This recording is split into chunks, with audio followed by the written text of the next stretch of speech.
నిద్ర రాకపోతే మీరు కూడా స్లీపింగ్ పిల్స్ వాడుతున్నారా? అయితే మీ లైఫ్ చాలా డేంజర్‌లో ఉన్నట్టే.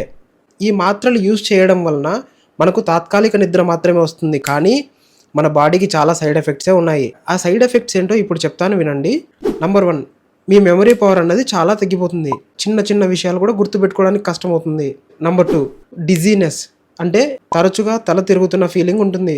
నంబర్ 3, మీకు యాంగ్జైటీ పెరుగుతుంది. అంటే ఎప్పుడూ ఏదో ఆందోళనకరంగా ఉంటారు. ఇవన్నిటికి మించి ఈ స్లీపింగ్ పిల్స్ రెగ్యులర్‌గా వాడుతా ఉంటే హార్ట్ ప్రాబ్లమ్స్‌కి కూడా దారితీస్తుంది. ఇదంతా నేను చెప్తుంది కాదు. చాలామంది డాక్టర్సే చెప్తున్నారు. ఈ స్లీపింగ్ పిల్స్ వాడడం ఎంత డేంజర్ అంటే మనం కంటిన్యూయస్‌గా 2 రోజులు స్లీపింగ్ పిల్స్ వాడితే మనం లిటరల్‌గా దానికి బానిసైపోతామంట. ఆ డోసేజ్ సరిపోక డోసేజ్ కూడా పెంచుకోవాల్సొస్తుందంట. మీకు నిజంగా నిద్ర సమస్యలుంటే నిద్ర పట్టడానికి న్యాచురల్ మెథడ్స్‌ని ఫాలో అవ్వడానికి ట్రై చేయండి. లైక్ పడుకునే ముందు మెడిటేషన్ చేసుకోవడం. దాంతో పాటు మీకొక బెస్ట్ టిప్ చెప్తాను వినండి.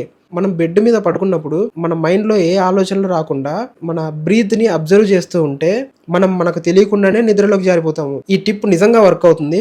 ఒకసారి ట్రై చేసి చూడండి. ఈ రీల్‌ని మీకు తెలిసిన వారు ఎవరైనా రెగ్యులర్‌గా స్లీపింగ్ పిల్స్ వాడుతుంటే వాళ్ళకి తప్పకుండా షేర్ చేయండి. ఇలాంటి ఎంతో ఇన్ఫర్మేటివ్ కంటెంట్ కోసం మన పేజ్‌ని ఫాలో అవ్వండి.